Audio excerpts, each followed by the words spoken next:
Hello. Hello নিশা, কেমন আছিস? কোনোভাবে বেঁচে আছি, তুই বল। সরি রে, তোর স্বামী যে মারা গেছে সেই খবরটা আমি একটু আগেই পেয়েছি। তোর কাছে আসার চেষ্টাও করেছিলাম আমি, কিন্তু আমি ছুটি পেলামই না রে। পরের মাসে আমি ইন্ডিয়া আসছি, এসেই আমি আগে তোর কাছে আসবো। আমাদের ফ্রেন্ড অরুণ ছিল না, ওই তোর স্বামীর মৃত্যুর খবরটা আমাকে বলল, আর খবরটা পেতেই আমি তোকে কল করলাম রে। এই ব্যাপার বাদ দে, এরপর কি বল। আচ্ছা আমাকে একটা কথা বলতো, তোকে সাহায্য করার জন্য কেউ আছে তো? উনি চলে যাওয়ার পর আমি এখন একাই থাকি। কেন, তোর শ্বশুর শাশুড়ি তোর সাথে থাকে না? ওনারা এখন দুজনে গ্রামে থাকেন। আমার স্বামী মারা যাওয়ার পরে ওনারা 1 সপ্তাহ ছিলেন, তারপর গ্রামে চলে যান। কিছুদিন পর ফিরে আসবে ওনারা, এই বলে চলে যান। আরে বাপরে, তুই এখন বাড়িতে একা আছিস? হ্যাঁ একদম। যখন আমার স্বামী বেঁচে ছিল তখন ও সবসময় বলতো যে আমাকে চাকরিতে যেতে হবে না, সেই জন্য আমি চাকরিটা ছেড়ে দিই। কিন্তু আমি আবার সেই চাকরিটা করার কথা ভাবছি। জানিস তো, ওনাকে ছাড়াই বাড়িটা সবসময় ফাঁকা ফাঁকা মনে হয়, বুঝলি? এই জন্য আমি ভেবেছি যে আমি আবার চাকরি করা শুরু করব। ঠিক আছে রে, আমি তোকে মাঝে মাঝেই ফোন করবো রে। তুই কোনো কিছুর জন্য চিন্তা করিস না, আমরা সবাই আছি। তোর যখনই কথা বলতে ইচ্ছে করবে আমাকে তখনই ফোন করবি, ঠিক আছে? ঠিক আছে, আমি করব।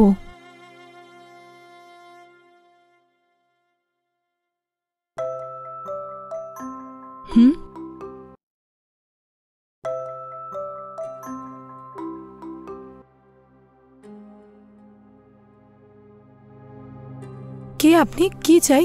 ম্যাডাম, আমার নাম হলো জয় ম্যাডাম। আমি আপনার প্রতিবেশী ম্যাডাম। এই মুহূর্তে আমি একটা বড় কোম্পানিতে কাজ করি। আমার কোম্পানি অনেক মানুষদের সাহায্য করছে, সেই ব্যাপারেই একটু আপনার সঙ্গে কথা বলতাম ম্যাডাম। হ্যাঁ, কি ব্যাপার বলুন না। ম্যাডাম, রিসেন্টলি আপনার স্বামীর মৃত্যু হয়েছে, এটা শুনলাম ম্যাডাম। সেই বিষয়েই কথা বলার জন্য আমি এখানে এসেছি ম্যাডাম। আমি কি ভেতরে বসে সমস্তটা আপনাকে বুঝিয়ে বলতে পারি? হ্যাঁ ঠিক আছে, ভেতরে এসে কথা বলুন। ওকে।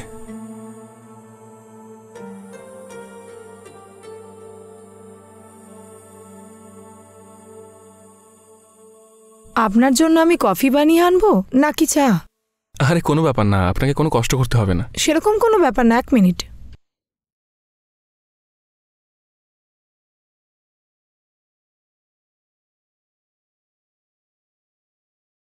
এই নিন, আপনি কফি খান।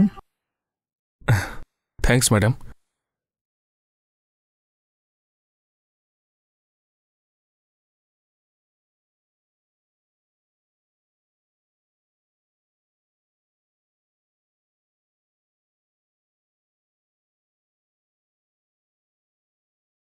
ম্যাডাম, আপনিও বসুন না, কথাটা বলে ফেলি। বলুন, কি বলবেন বলছিলেন? ম্যাডাম, আপনার স্বামী যে মারা গেছেন সেটা সবে জানতে পারলাম। আমি একটা অনেক বড় কোম্পানিতে কাজ করছি ম্যাডাম, আর আমাদের কোম্পানি একটা বড় ট্রাস্টও চালায়। ওই ট্রাস্টের মাধ্যমেই আমরা অনেক ভালো ভালো কাজ করছি ম্যাডাম। আর সেটার বিশেষত্ব হলো এটাই যে যে সমস্ত বিধবা মহিলারা রয়েছেন তাদের সাহায্যের জন্য প্রতি মাসে কিছু অর্থ আমাদের কোম্পানি দিচ্ছে ম্যাডাম। মানে এটা গভর্নমেন্ট পেনশনের মতো কি? না না না ম্যাডাম, এটা গভর্নমেন্ট পেনশন নয় ম্যাডাম। এটা আমরা আমাদের পক্ষ থেকেই মধ্যবিত্ত পরিবারদের কিছুটা সাহায্য করছি, আর আমাদের কোম্পানি কোনো ইন্টারেস্ট ছাড়াই এই টাকাটা দিচ্ছে ম্যাডাম। আর ওইটাই এক্সপ্লেন করার জন্য আমি আপনার কাছে এসেছি। তো এই ব্যাপার, ঠিক আছে বলুন তাহলে।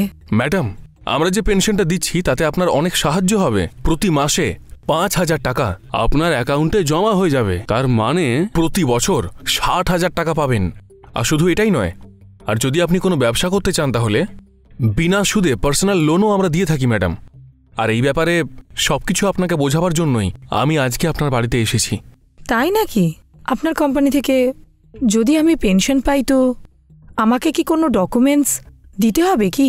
হ্যাঁ, সে তো দিতেই হবে। আপনার স্বামীর আধার কার্ড বা প্যান কার্ড, আর আপনার স্বামী যেখানে কাজ করতেন সেই কোম্পানি থেকে একটা ইনকাম সার্টিফিকেটও নিয়ে আসতে হবে। ওটা সাবমিট করার পরেই আমরা ওটা পুরোপুরি চেক করব। তারপর প্রতি মাসে 5,000 টাকা আপনার অ্যাকাউন্টে ডাইরেক্টলি চলে যাবে ম্যাডাম।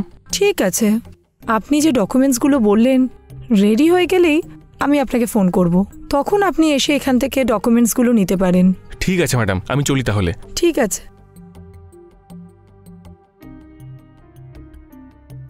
ওকে ম্যাডাম, একটু তাড়াতাড়ি দেখবেন। হ্যাঁ নিশ্চয়ই।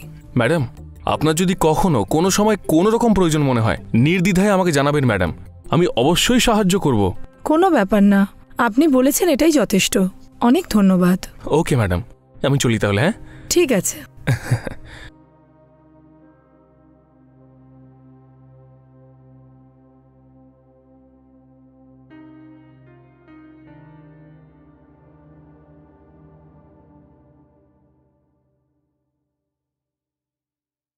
আরে আপনি? ম্যাডাম, যে ডকুমেন্টগুলো বলেছিলাম সেগুলো রেডি তো? হ্যাঁ, সবকিছু রেডি আছে, ভেতরে আসুন না। হ্যাঁ।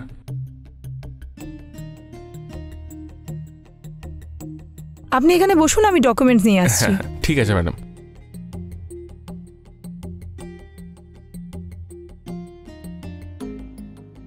এই নিন স্যার, আপনি যে ডকুমেন্টসগুলো বলেছিলেন সব এতে আছে।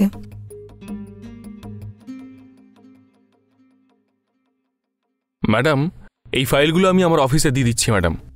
আর একটা কথা, যদি পেনশন নিতেই হয় তাহলে কিন্তু প্রসেসিং ফি দিতেই হবে। কি বললেন? প্রসেসিং ফিস দিতে হবে? হ্যাঁ অবশ্যই ম্যাডাম, যেই প্রসেসিং ফি জমা করবেন আপনার পেনশন পাওয়া শুরু হয়ে যাবে। এই ব্যাপার? কত টাকা দিতে হবে?